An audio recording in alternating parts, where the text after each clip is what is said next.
I'm going to show you a graph here, how some things are put together without the understanding of how they've written things. It talks about the Alpha and the Omega, that being, well, they say that it's God, but it's here's the Alpha and the Omega. It says the Alpha is the first and the last. So the Alpha is first, the Omega is the last. So it says, I am the Alpha and the Omega, the first and the last. If we look at this picture that I drew here, here's a circle. Okay? A circle is called a cycle. A sine wave is nothing more than if I took this circle and I took the two halves and I flipped one end over the other, and it would look like the letter S. Okay, then you turn that on your side and it makes a sine wave. Okay, so the Alpha and Omega, when you're talking about electricity and you talk about 60 cycles, that's 60 cycles or 60 circles per minute. Okay? Or per second, I'm sorry. So when this says the Alpha and Omega, when you deal with electricity, you know, there's a thing that's called Ohm's Law. You ever seen the Hindu guy sitting there going, Ohm, Ohm? There's a thing called Ohm's Law. So let's look at this circle, which is really a sine wave. So here's the alpha A, which is the green circle. It's a point on this bigger circle. A circle is 360. All right, so that's a time. That's one time.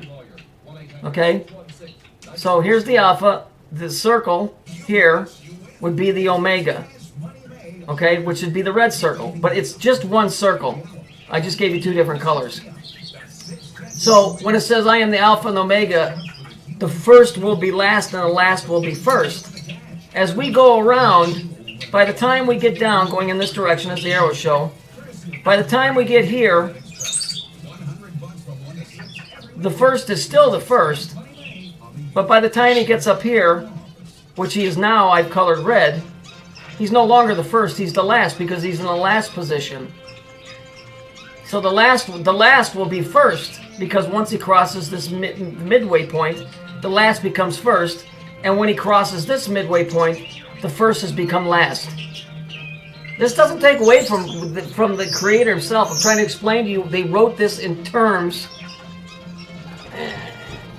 Hang on, I got a neighbor coming over. Hang on one second. I don't know what the hell this broad wants. In black and purple. What is it?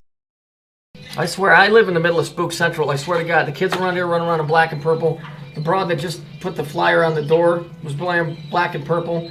I see people driving to work here wearing... I'm telling you, I'm in the middle of Spook Central. The post office has got a big-ass 8-foot demon across the street, which is now mysteriously gone. That doesn't matter. I'm moving anyway. But the bottom line is, look. Here's what the bottom line is. So the first becomes the last. The Bible is written in many different formats. I'm telling you, it's coded. The Alpha and the Omega, Ohm's Law, sine waves, sin, all of this stuff. So the green circle, which is the alpha, remember, these two circles are the same circle. I just made two of them and made them different colors. So as this green circle moves through here, he's still first until he crosses this center line. Now, because this is the starting point, he's behind the starting point, so now he's last. And by the time he gets up here, he's last. So now the first has become last. When this red circle crosses and becomes green again, the last has become first. The Bible is written in many, many different formats. There's a lot of chemistry and a lot of electrical, how do I put it? A lot of hinting towards electrical schematics and the way that circuits work. So the first has become last, the last has become first. The alpha and the omega. Go look up Ohm's Law, and they'll show you. I believe it's the horseshoe looking. That's the Ohm's. Is that the omega? I think that's the omega or the alpha or whatever. It's one of the two.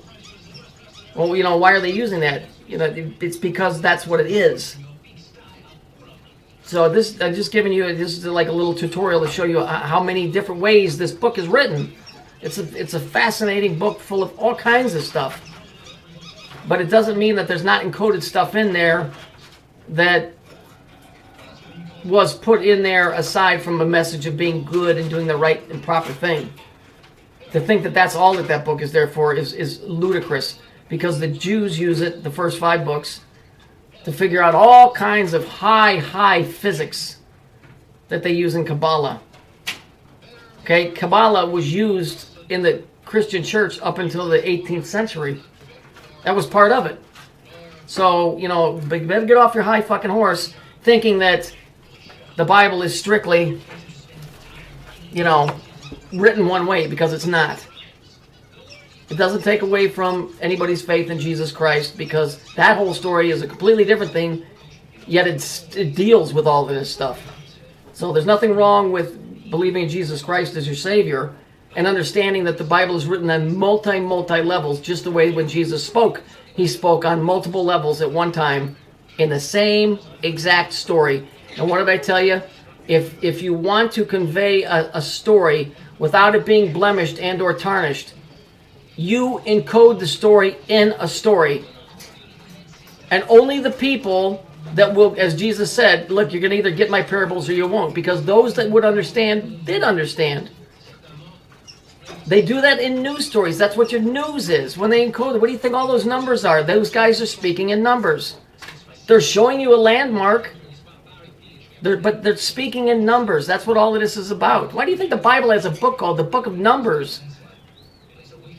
You know, and then the last book of the Bible is Revelations, which is like a revolution, which is a circle or a beginning or a new start. And the end times, people say it's the end times. Did you ever stop to think maybe it's the letter N? The end times? Go look up what end times is and see if that fits anywhere in that quantum format. You're dealing with, you're looking outside of a fucking blade of grass. Do you know how amazingly all this was put together? The best way to put it together in one single sentence is exactly the way it's quoted. I am. Because that encompasses all of this stuff. Just like MC squared is the relativity, the theory of relativity by Einstein is MC squared. I think it's 4 or 5 little symbols. Thousands and thousands of volumes of information. The same thing with the Bible, which is thousands and thousands and thousands and thousands and billions of bits of information. And the best way to summarize it is I am. It's the whole fucking gamut in one thing. The physical, the spiritual, the emotional, the electrical. All of it, the imaginary, all of it, all combined into one thing in I am. That's what I am is. That's what it means. It's just like MC Square. Not MC Hammer, that's the black dude that dances, who, by the way, wears pants that are way too big. And I believe he's broke. Yes, he is. And he became a pastor. Funny how that works out when these guys that get all this mega money and all of a sudden they go broke, they go running back to the Lord, who they were never really involved with to begin with. I don't know. I don't get it.